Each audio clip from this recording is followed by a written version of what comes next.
इस प्रकार कामकाजी महिलाओं को अनेक समस्याओं का सामना करना पड़ता है।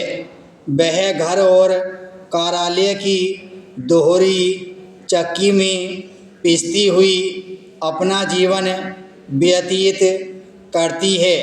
समाज परिवार को कामकाजी महिलाओं के प्रति अपनी सोच और व्यवहार में बदलाव लाने की आवश्यकता है।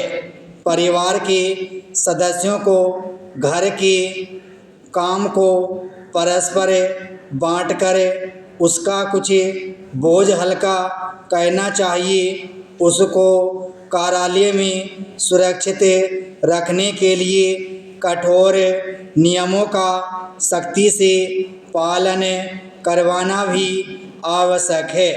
कुछ महिला कर्मचारी फैशन की दौड़ में सम्मिलित होकर कार्यालय में भड़कीले वस्त्र पहनकर जाती हैं। कभी कभी परिस्थितियां पति की अकाल मृत्यु अथवा दुर्घटना के कारण ऐसी हो जाती हैं जब परिवार में कमाने वाला कोई नहीं रहता तो परिवार के भरण पोषण का भार नारी पर आ पड़ता है।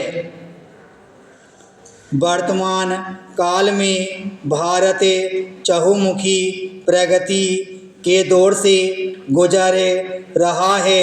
भारतीय नारी राष्ट्र को प्रत्येक दृष्टि से विश्व की आर्थिक शक्ति और सैन्य शक्ति के साथ साथ खुशहाल करने में अत्यंत महत्वपूर्ण योगदान कर रही है। आज वह घर द्वार की दहलीज को लांघकर जीवन के प्रत्येक क्षेत्र में सक्रिय है। वह घर परिवार के साथ साथ समाज और राष्ट्र के प्रति भी सजग है। परंतु यह अत्यंत खेद का विषय है कि देश का तथाकथित प्रगतिशील पुरुष समाज अभी तक नारी के प्रति अपने परंपरागत संकुचित दृष्टिकोण को पूर्णतया बदलने में असमर्थ रहा है। देश के कुछ भागों में तो वह आज भी मध्ययुगीन मानसिकता से ग्रस्त हो उसे भोग्या ही मानता है। आवश्यकता इस बात की है कि पुरुष अपनी इस मानसिकता को त्याग कर नारी के निर्भय और स्वतंत्र भाव से कार्य करने और निर्णय लेने के अवसर दे तो निश्चय ही नारी राष्ट्र उत्थान के कार्यों में अपनी समस्त योग्यता एवं क्षमता के साथ और भी अधिक सफल होगी। आज उच्च शिक्षा प्राप्त करने के पश्चात प्रत्येक लड़की नौकरी करना चाहती है। यह समय की आवश्यकता ही नहीं अपितु उसकी महत्वाकांक्षा बन गई है।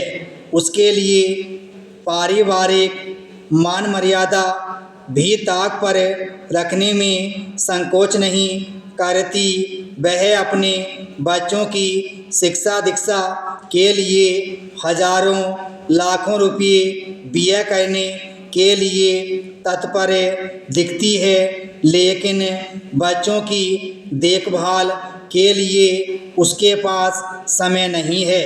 वह बच्चों को आया और नौकरी के सहारे छोड़ देती है। नौकरी करने के कारण नारी में भाग्य का स्थान कर्म ने ले लिया है।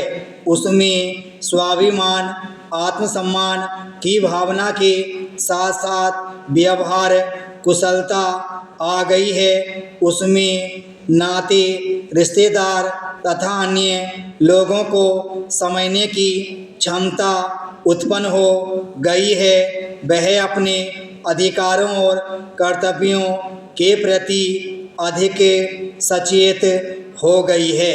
विराम स्टॉप।